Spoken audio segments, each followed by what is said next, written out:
संविधान कहते हैं। Our ancestors gave us a glorious past. Let's create the future. This republic will lead the change and become a real Indian. आदरणीय प्रधानाचार्य, शिक्षकगण, यहाँ उपस्थित सभी गणमान्य व्यक्तियों को मेरा सादर नमस्कार। मैं निष्ठा जैन कक्षा 8वीं की छात्रा आज आप सभी के समक्ष अपने विचारों को प्रस्तुत करना चाहती हूँ। आज़ादी का असली महत्व वही जान सकता है जिसने कभी गुलामी की हो। हम सौभाग्यशाली हैं कि हमने स्वतंत्र भारत में जन्म लिया। यूं तो आज़ादी की लौ 1857 में ही जल चुकी थी, जो मशाल बनकर 1947 में हमारे देश को आज़ाद करे।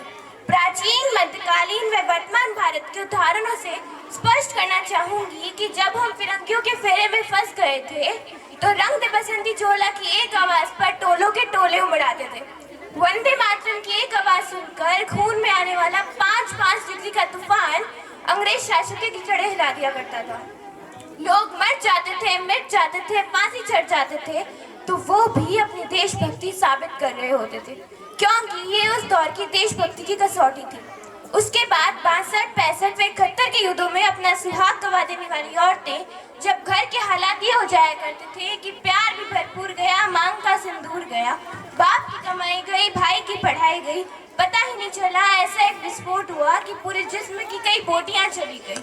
और आपके लिए तो एक आदमी मरा है, आपके लिए तो एक आदमी मरा है, पर मेरे घर की तो रोटियां चली गई, मेरे घर की तो रोटियां चली गई वाले हालात पैदा होने के बावजूद जब एक माँ अपने बेटे को सरहद पर दुश्मनों की धज्जियां उड़ाने के लिए भेज दिया करती थी और खत लिखा करती थी कि अम्मा ने खत लिखा है बड़े ही चाव से, अम्मा ने खत लिखा है बड़े ही चाव से, पुत्र मेरे ना घबरा जाना, 1 इंच भी पीछे ना हटना, चाहे इंच इंच कट जाना, चाहे इंच इंच कट जाना।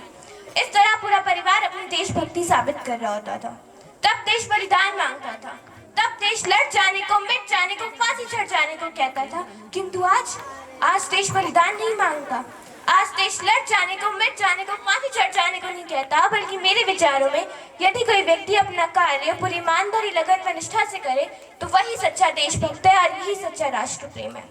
मैं नहीं मानती कि व्हाट्सएप या फेसबुक की डीपी को 3 रंग में रंगना ही देशभक्ति है, और यदि आप कहें कि साल में 2 बार तिरंगा हाथ में लेकर खड़ा होना देशभक्ति है, तो मैं पूछना चाहूंगी कि फुटपाथ में रहने वाला वो बच्चा ट्रैफिक की छांव में नंगे पांव जब तिरंगा बेच रहा होता है, तो क्या आप उसे उसकी देशभक्ति कहेंगे? ये उसकी देशभक्ति नहीं, उसके पेट की भूख की शक्ति है जो उसे ऐसा करने पर मजबूर करती है। क्योंकि ना शिवालयों को जानते हैं, ना मंदिर को जानते हैं, ना शिवालयों को जानते हैं, ना मंदिर को जानते हैं। जो पेट के भूखे होते हैं ना, वो सिर्फ भोजन के निवालों को जानते हैं। अपने देश, अपने राष्ट्र, अपने वतन के समर्पण का भाव है देशभक्ति, और हर देशद्रोही के जीवन में आने वाला तूफान है हमारी सच्ची देशभक्ति, ताकि हर देशद्रोही ये समझ सके कि अगर तू परिंदा है तो ये आसमान तेरा है, अगर तू परिंदा है तो ये आसमान तेरा है, अगर तू दरिंदा है तो ये शमशान तेरा है। भाईचारे से रहना है तो रह, ये कब्र तेरा है और यही कब्रिस्तान तेरा है, यही कब्रिस्तान तेरा है। एक देशद्रोही से देशभक्ति तब आहत होती है जब एक बेटा अपने बूढ़े माँ बाप को वृद्धाश्रम की चौखट पर छोड़ आता है। करा उठती है वो देशभक्ति जब मुसीबत में फंसे लोगों की जान बचाने से ज्यादा हम सेल्फी लेकर अपने लाइक बढ़ाने में रहते हैं। आज के इस दौर में वो युवा जिसके कंधों पर जिम्मेदारी है अपने देश, अपने राष्ट्र, अपने परिवार की भावनाओं को बांधे रखने की, वही युवा 4x4 इंच की छोटी सी स्क्रीन पर अपने उंगलियों के घर्षण मात्र से अपनी भावनाओं के इमोजी भेज रहे हैं। हम ना एक ऐसे समाज में रहते हैं जहाँ पत्थर की मूर्त को लगते हैं 56 भोग, और भूखे नंगे तड़पते सो जाते हैं लोग, भूखे नंगे तड़पते सो जाते हैं लोग। मजदूर को मजदूर समझिए, मजबूर नहीं, गरीब को काम दीजिए, दान नहीं, और अगर दान देने के इच्छुक है तो जीते जी रक्तदान दीजिए, और मरने के बाद अंग दान देकर किसी मरते हुए को जीवन दान दीजिए। यही सच्ची देशभक्ति है और यही सच्चा राष्ट्र प्रेम है। ना सरकार मेरी है, ना रब मेरा है, ना सरकार मेरी है, ना रब मेरा है, और ना ही ये बड़ा सा नाम मेरा है। मुझे तो बस इतनी सी बात का गुरूर है कि मैं हिंदुस्तान की हूँ और हिंदुस्तान मेरा है, हिंदुस्तान मेरा है। परंतु एक वैचारिक बीमारी हमारे समाज में मुझे नजर आती है। कहा जाता है कि दुनिया के सबसे बड़े लोकतंत्र हैं हम, जहाँ हिंदू पैदा होते हैं, मुस्लिम, सिख और ईसाई भी पैदा होते हैं, परंतु बदकिस्मती की बात है अब यहाँ अच्छे इंसान पैदा नहीं होते। और मेरा मानना ये है कि राष्ट्र निर्माण के लिए ना हिंदू की जरूरत है, ना मुस्लिम की जरूरत है तो केवल अच्छे इंसान की, केवल अच्छे इंसान की। जरा सोच कर देखिए, ये पेड़ पौधे और शाखाएं भी परेशान हो जाए अगर ये भी हिंदू और मुसलमान हो जाए।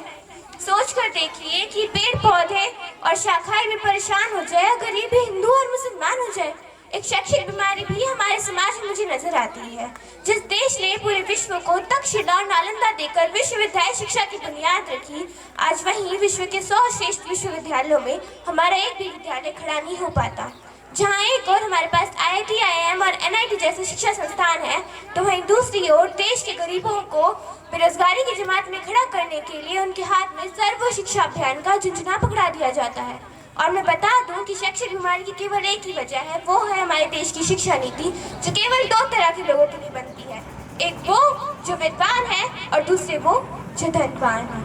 इसी तरह कई गजब की बीमारियां हैं और इन बीमारियों की जो जड़ है वो है हमारा अंधविश्वास।